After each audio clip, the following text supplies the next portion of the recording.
To all of my fellow gamers out there, are you guys ready for the PlayStation 5? Do you want a PlayStation 5 right now?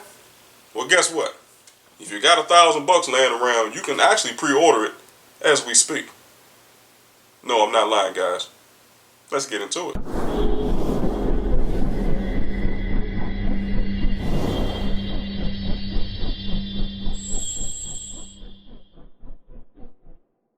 What's up, guys? Welcome back once again to the DC Show. This is T. McNeil. So, as I stated, guys, if you are ready for the PlayStation 5 coming next year, or if you just can't wait till next year, guess what? You can freaking order the PlayStation 5 right now for $1,000 or 999 Swedish krona, whatever the hell that is. All right, guys. So, let's get right into it, man.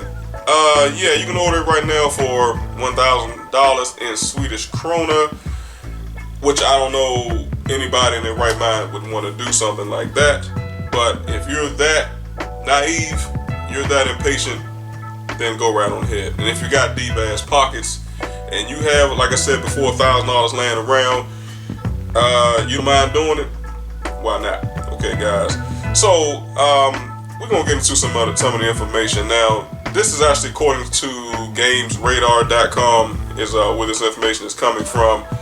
And I'm really suspicious and kind of concerned about this pre-order segment. Now, we all know right now, guys, about the fact that PlayStation, or Sony I should say, has not officially came out yet and announce what the PlayStation 5 would look like, and most importantly, what the price point would be. Now, we're in this time, guys, where, as I stated before, when you're in between console launches and things like that, typically rumor mill pretty much spins out of control. Okay, everybody has their thoughts and opinions on what they think something will look like, what they think a product will cost, when it's going to be available, what specs it's going to have, etc. So this is kind of like the norm these days. So I'm really not surprised that somebody's coming out right now saying that you can actually get the PlayStation 5 right now or pre-order it for over $1,000. Okay, and that Sony has not again officially announced what the price will be, but in my personal opinion, guys, I think that it shouldn't be no more than about $499.99, and obviously I'll talk about that in a moment.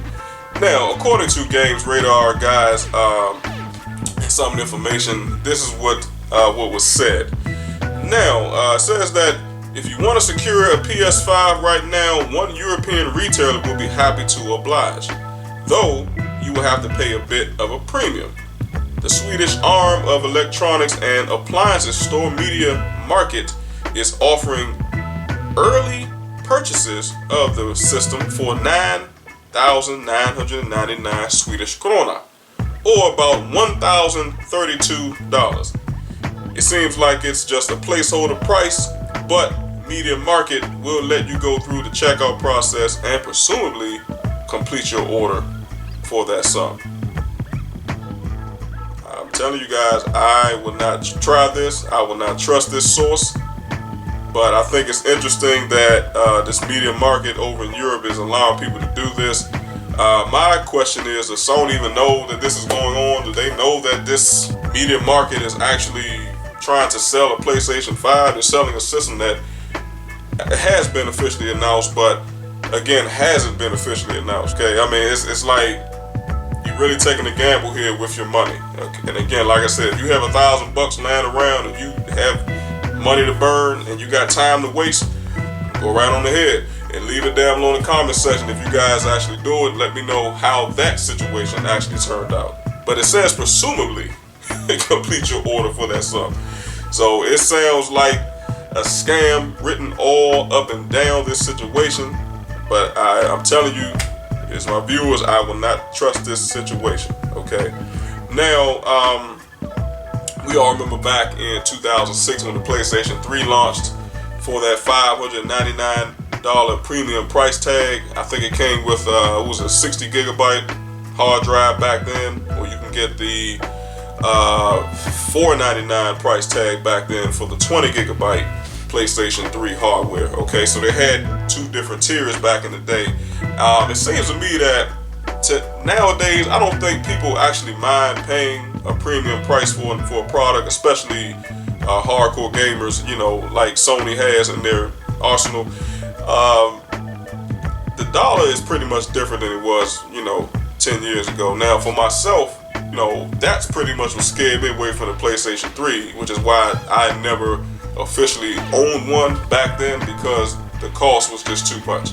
Okay, and by the time I actually did buy a PlayStation 3, it was so late in that generation that, it was kind of like I shouldn't even have wasted my money. Okay, so at the time, a lot of people up in arms about that $499 price point.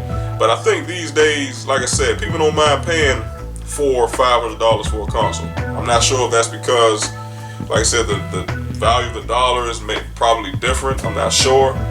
Or maybe it's the fact that people are earning more money, income-wise. I'm not sure what it is, okay? But people just don't mind paying it.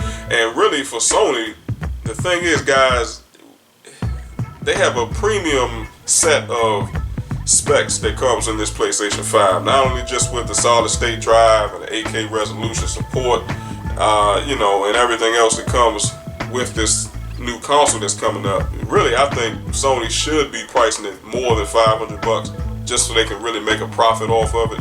That's just my personal opinion. But from a consumer standpoint, if you want to keep it consumer friendly, I think the $500 price point would definitely be Sony's best bet. Now, if you guys remember back in 2013, with the current generation, when the PlayStation 4 launched, it was at $400. Microsoft launched the Xbox One OG at $500, and I think the only reason why it was $100 more was because of the Kinect sensor that came with every single Xbox One. They even sold it separately for $100, but they didn't give people a choice of whether or not they actually wanted to buy the sensor or not. They pretty much forced it down everyone's throat. If you want an Xbox One, you gotta buy the sensor with it. Okay, so and then they found out later on that obviously no one was using the damn thing, so that's the reason why they discontinued it. Okay, and they started selling the Xbox One at $400. Okay, because people are not buying it. So at the end of the day, it is what it is, guys. But just give me your guys' thoughts and opinions on that. Like I said, the PlayStation 5's price I think should be $500. Is it possible, guys, even if we think back to the PS3 days of being $600, it's not completely out of the realm of possibility that Sony could release a console in the future, maybe starting with PlayStation 5 or beyond, we're not sure. But it could possibly be in that $600 range, or it could be out of the realm of possibility that maybe they could release a $700 console, okay? So they've been high as far as a price tag like that before. So again, it's not out of the realm of possibility that it could possibly climb to a $600-700 console. But again, I don't think so, because it just wouldn't be consumer friendly. Alright, so that's what I got to say on that, man. If you guys have any comments and questions, let me know. Like I said, I will not trust this source, guys, but if you want to try it out for yourself, let me know and I will give you the information. Alright. Make sure, guys, you like and share the content. Also, if you enjoy, make sure that you smack the subscribe button. Until next time, guys, have a good one.